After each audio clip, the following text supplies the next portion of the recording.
वालेकुम। आज welcome to H order. आज के लाइव सेशन में हम स्ट्रेट और प्रॉप को डिटेल से देखेंगे। प्रॉप को हमने लास्ट लाइव सेशन में भी देखा था, वीडियो में भी देखा था, और आज की वीडियो में हम देखेंगे कि स्ट्रेट क्या होती है और स्ट्रेट और प्रॉप के दरमियान क्या डिफरेंस है, और कैसे हम स्ट्रेट को राइट करते हैं, और कैसे स्ट्रेट जो है वो कंपोनेंट को री रेंडर करती है। तो आज के लाइव सेशन में हम इसको डिटेल से देखेंगे, स्ट्रेट और प्रॉप के दरमियान क्या डिफरेंस है, और स्टेट को कैसे राइट करते हैं, और स्टेट कैसे यानी कि काम करते हैं, और लोकल स्टेट बनाने के लिए क्या हम किस स्टेट का यूज़ करते हैं। स्टेट बेसिकली ये हुक्स हैं, ठीक है, और हुक ये यूज़ स्टेट क्या है, ठीक है। सेट काउंट यहाँ पे राइट किया हुआ है, सेटर फंक्शन क्या होता है। उसके बाद हम इस स्टेट वेरिएबल कैसे बनता है, ठीक है, और कैसे कि इस लाइव सेशन में ये भी एक्सप्लेन करूँगा कि प्रॉप्स जो है वो चेंज नहीं हो सकता, तो वो क्यों नहीं हो सकता, ठीक है। ये आज का हमारा जो टॉपिक है, इसके अंदर हम इसको कवर करेंगे। साथ हम एक छोटा प्रोजेक्ट बनाएंगे इंशाल्लाह। आने वाले लाइव सेशन में कल हम इसके ऊपर एक या दो प्रोजेक्ट बनाएंगे। सबसे पहला प्रोजेक्ट जो है वो हमारा होगा लॉगिन पेज या टू डू ऐप बनाएंगे इसके ऊपर, या फिर हम एक काउंटर बनाएंगे। आज भी बनाऊंगा, लेकिन कल जो हम लाइव सेशन करेंगे उसके अंदर हम टेलमेंट सीएसएस का यूज़ करके हम एक प्रोजेक्ट बनाएंगे, और जो टू डू और लॉगिन फॉर्म बनाएंगे उसके अंदर भी हम सेम यही चीज़ का यानी कि टेलमेंट सीएसएस का यूज़ करेंगे। तो इंशाल्लाह इसको स्टार्ट करते हैं। तो स्टार्ट करते हैं आज का लाइव सेशन। तो सबसे पहले मैंने आपको जैसा कि बताया है कि जो स्टेट होती है वो जो है वो चेंज हो जाती है, लेकिन प्रॉप्स जो है वो चेंज नहीं होते। जैसे कि हमने लास्ट वीडियो में देखा था, प्रॉप को राइट किया था फंक्शन के अंदर, तो देखा था कि हम पेरेंट कंपोनेंट से चाइल्ड कंपोनेंट में आ रहे थे। लेकिन जैसे हम जावास्क्रिप्ट के अंदर प्रॉप को चेंज कर सकते हैं, रिएक्ट के अंदर बिल्कुल ऐसा नहीं होता, और रिएक्ट के अंदर प्रॉप्स को हम चेंज नहीं कर सकते। इसके लिए हम यूज़ करते हैं स्टेट को। स्टेट के थ्रू हम प्रॉप को चेंज करवा सकते हैं। वो कैसे करवा सकते हैं वो अभी आपको समझ नहीं लगेगी, वो इंशाल्लाह नेक्स्ट वीडियो में या नेक्स्ट लाइव सेशन में जब मैं प्रोजेक्ट बनाऊंगा तब आपको अच्छे से समझ आएगी कि कैसे हम चेंज कर सकते हैं, ठीक है। अब हम नेक्स्ट पॉइंट के ऊपर बात करते हैं। सबसे पहला पॉइंट हमने समझा कि स्टेट जो है वो चेंज हो जाती है और अपडेट होती है, प्रॉप जो है वो चेंज और अपडेट नहीं होता, ठीक है, नहीं होती। तो नेक्स्ट अब मैं आपको नेक्स्ट पॉइंट की तरफ लेके जाता हूँ कि जो स्टेट होती है वो हम लिखते हैं कंपोनेंट के अंदर, ठीक है, जबकि जो प्रॉप होता है ना वो हम पास करवाते हैं कंपोनेंट के अंदर लाइक अ पैरामीटर, ठीक है।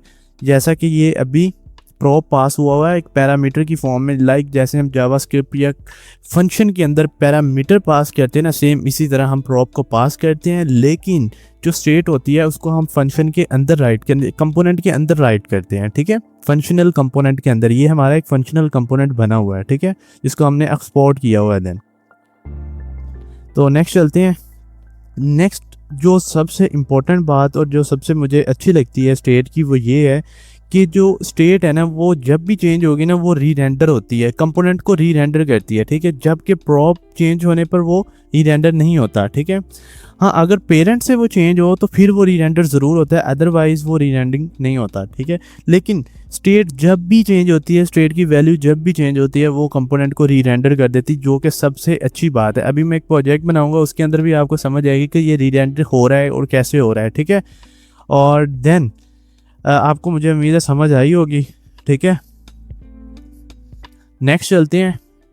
आपको मैं एक छोटा सा काउंटर प्रोजेक्ट बनाता हूँ और उससे हम समझते हैं। देन फिर इंशाल्लाह नेक्स्ट मैं आपको बताऊँगा कि कैसे हम स्टेट को बनाते हैं, स्टेट के अंदर जो सेटर फंक्शन होता है वो क्या होता है, स्टेट वेरिएबल कैसे बनता है, स्टेट के अंदर वेरिएबल नेम कौन सा होता है, यूज स्टेट क्या होता है, और कैसे हम यूज स्टेट के अंदर क्या हम इनिशियल वैल्यू सेट कर सकते हैं या नहीं कर सकते, तो वो सारा हम देखेंगे, ठीक है।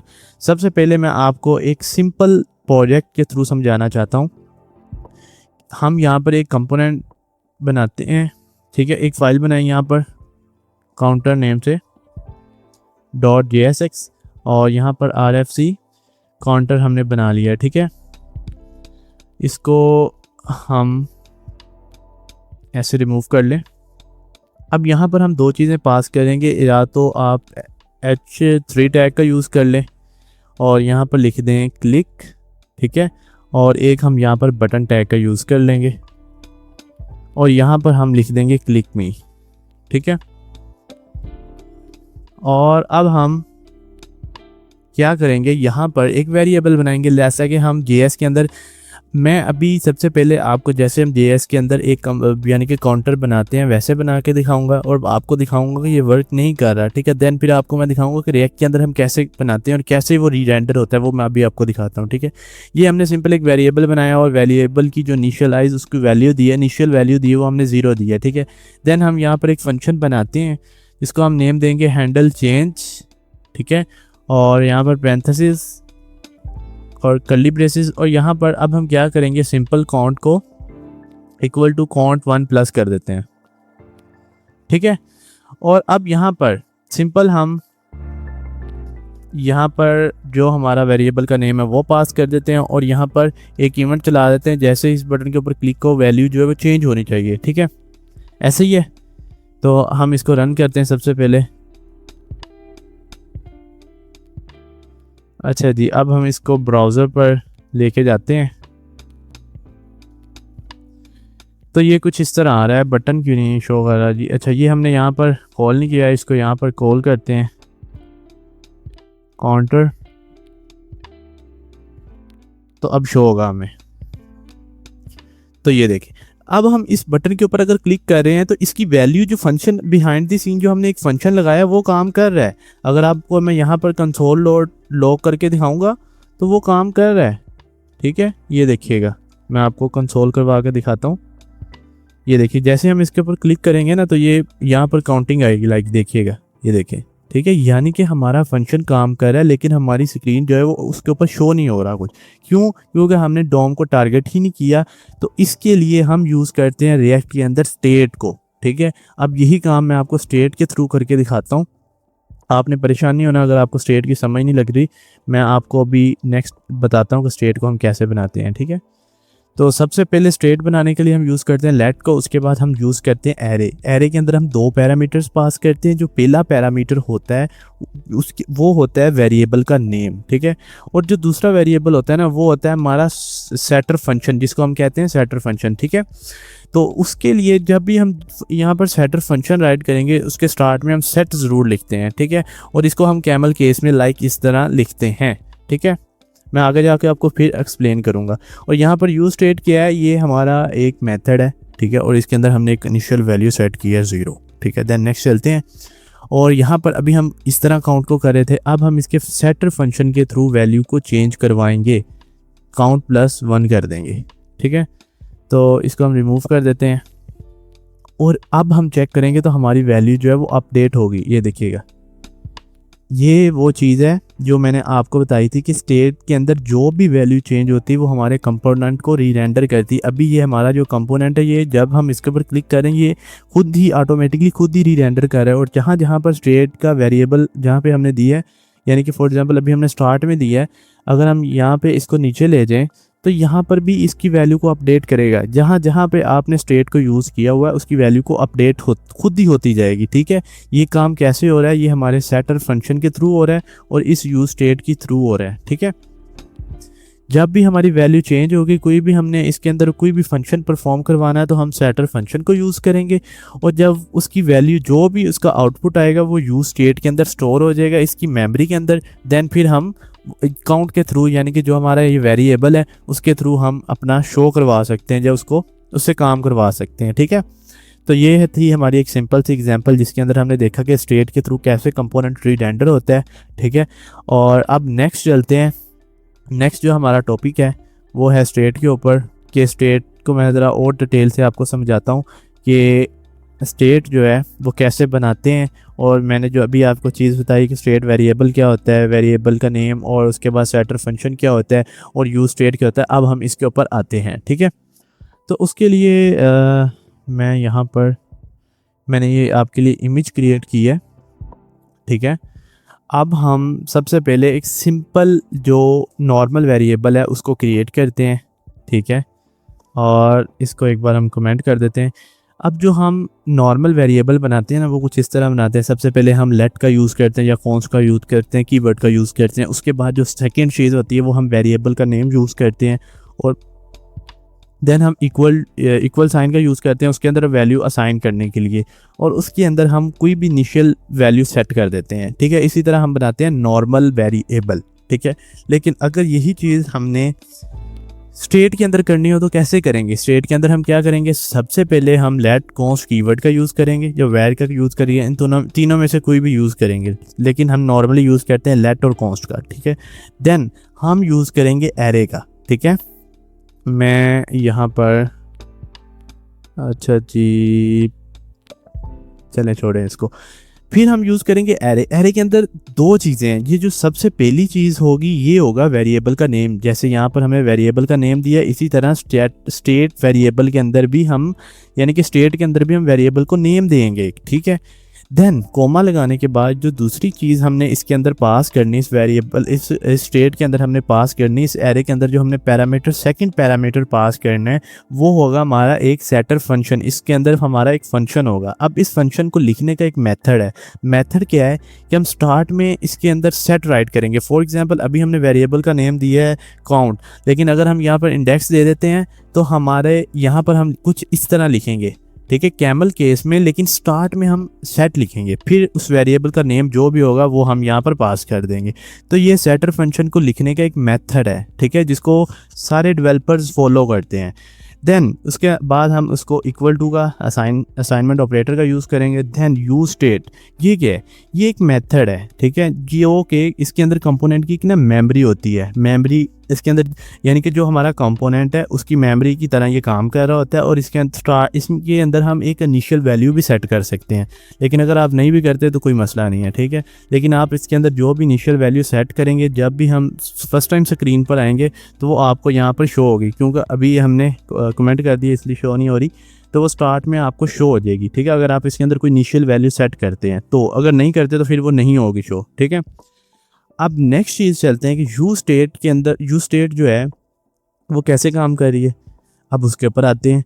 हमने ये एक बनाया काउंटर, ठीक है, यहाँ पर भी हम काउंट कर दें अगन से, इसको हम कमेंट कर देते हैं। अब हम इसको देखते हैं। अब देखिएगा, जैसे ही हमारा ये इसके ऊपर हमने क्लिक किया, इसकी वैल्यू जो है वो अपडेट हो रही है। तो ये देखिए इसकी वैल्यू अपडेट होती है ना। जब इसकी वैल्यू अपडेट होती है ना, यानी कि ये फंक्शन काम करता है। फंक्शन काम करने के बाद, यानी कि ये सेटर फंक्शन काम करने के बाद जो इसकी वैल्यू आई ना 1, ये क्या होती है, ये जाती है इसके अंदर यू स्टेट के अंदर, यहाँ पर इस तरह। फिर इस यू स्टेट के अंदर जो भी वैल्यू होती है, जो भी इसकी मेमोरी के अंदर डाटा होता है, वो आता है यहाँ पर इसके पास, वेरिएबल के पास, वेरिएबल के नेम के पास, उसके अंदर स्टोर हो जाता है एक किस्म का, कह लें जाके। फिर हमने जहाँ जहाँ पर ये वेरिएबल यूज़ किया होता है वहाँ पर आपको वो डाटा शो हो जाता है, ठीक है। अभी हमने यहाँ पर यूज़ किया नंबर, लेकिन आप इसकी जगह पर स्ट्रिंग भी यूज़ कर सकते हैं, बूलियन भी यूज़ कर सकते हैं, एरे को भी यूज़ कर सकते हैं, और ऑब्जेक्ट को भी यूज़ कर सकते हैं। नेक्स्ट आने वाली वीडियो में जब हम प्रोजेक्ट बनाएंगे तो हम इसके अंदर एरे और ऑब्जेक्ट दोनों को एक साथ भी यूज़ करेंगे, ठीक है। वो कैसे यूज़ करेंगे इंशाल्लाह नेक्स्ट हमारा लाइव सेशन इंशाल्लाह प्रोजेक्ट ही होगा। इंशाल्लाह उसमें हम प्रोजेक्ट बनाएंगे तो हम देखेंगे कि कैसे हम यूज़र्स जो होते हैं वो कैसे मैनेज करते हैं, ठीक है, कि एक एरे के अंदर हम कैसे यूज़र्स को मैनेज कर रहे होते हैं, ठीक है। तो ये होती है यू स्टेट, ये होती है ये इसको। अब मुझे उम्मीद है आपको ये स्टेट की समझ आई होगी कि स्टेट कैसे काम कर रही है, और ये स्टेट के अंदर ये काउंट क्या हमने राइट किया है, सेट काउंट किया है, और ये यूज स्टेट क्या है, और ये कैसे काम कर रहा है। मुझे उम्मीद है आपको समझ आई होगी। अगर फिर भी किसी को किसी भी चीज़ की समझ नहीं आती तो वो मेरे से कमेंट में पूछ सकता है, या अभी यहाँ पर चैट में पूछ सकता है, ठीक है। अगर किसी को कोई भी इशू आता है तो वो पूछ सकता है, ठीक है। तो यहाँ पर मैंने एक इमेज भी पास की है, ठीक है।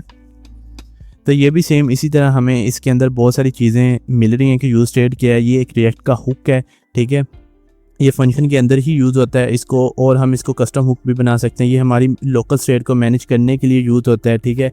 और ये हम सेटर फंक्शन के थ्रू इसको यानी कि अपडेट कर सकते हैं। अभी हमने इंक्रीमेंट का फंक्शन बनाया, आप इसको डिक्रीमेंट वाला यानी कि डिक्रीज़ भी कर सकते हैं, ठीक है। हम इसको इसी तरह कर लेते हैं और यहाँ पर 2 राइट कर दें और एक बटन और बना लेते हैं, ठीक है। और उसके अंदर हम यहाँ पर 2 राइट कर लें, ठीक है। और यहाँ पर अगर हमने +1 किया है तो उसके अंदर -1 कर दें, ठीक है। तो सेम ये, लेकिन ये हम काम किसके थ्रू कर रहे हैं, कोई भी फंक्शन वाला काम जो है वो हम इसके थ्रू कर रहे हैं, सेटर फंक्शन के थ्रू, ठीक है। बाकी अगर आपको फिर भी समझ नहीं आई तो इस लाइव सेशन को एक बार फिर देखिएगा, आपको समझ आ जाएगी। अगर फिर भी आपको थोड़ी सी समझ आ गई है तो बहुत है। इंशाल्लाह जब आप नेक्स्ट जाएंगे, आप प्रोजेक्ट बनाएंगे, जब हमने next use state, use effect और हुक्स को यूज़ करना है, तो आपको खुद ही ऑटोमेटिकली समझ आती जाएगी आहिस्ता आहिस्ता। परेशान नहीं होना अगर किसी भी चीज़ की समझ नहीं आती तो, ठीक है। अच्छा जी, अभी हमने दो फंक्शन बना लिए हैं, एक इंक्रीज़ वाला और एक डिक्रीज़ वाला। तो ये देखें, ये दोनों काम कर रहे हैं, लेकिन जो भी हमने फंक्शन वाला काम करवाया है वो हमने करवाया है सेटर फंक्शन के थ्रू, ठीक है। तो ये थी आज का हमारा लाइव सेशन, जिसमें हमने डिस्कस किया है कि सेट स्टेट क्या होती है और स्टेट और प्रॉप के दरमियान क्या डिफरेंस है और क्या क्या चीज़ किस तरह काम कर रही है। यहाँ पर भी देखें, स्टेट वेरिएबल उसका नेम दिया हुआ है, उसके बाद सेटर फंक्शन है, ठीक है। फंक्शन के थ्रू हम चेंजेस करवा सकते हैं, और उसके बाद यूज़ स्टेट जो कि हमारी मेमोरी होती है। और दूसरी एक बात और याद रखनी है, यूज़ स्टेट को आपने इंपोर्ट ज़रूर करवाना है रिएक्ट से। ये ऑटोमेटिकली हो जाती है, लेकिन अगर आपने ऑटोमेटिकली नहीं भी होती तो आपने इसको इंपोर्ट ज़रूर करवाना है, अदरवाइज़ ये काम नहीं करेगी, ठीक है। तो उम्मीद है मुझे आपको समझ आई होगी, और मिलते हैं नेक्स्ट इंशाल्लाह लाइव सेशन में। आपका मैं वेट कर रहा हूँ, अगर फिर भी किसी का कोई क्वेश्चन होता है तो वो पूछ सकते हैं, ठीक है।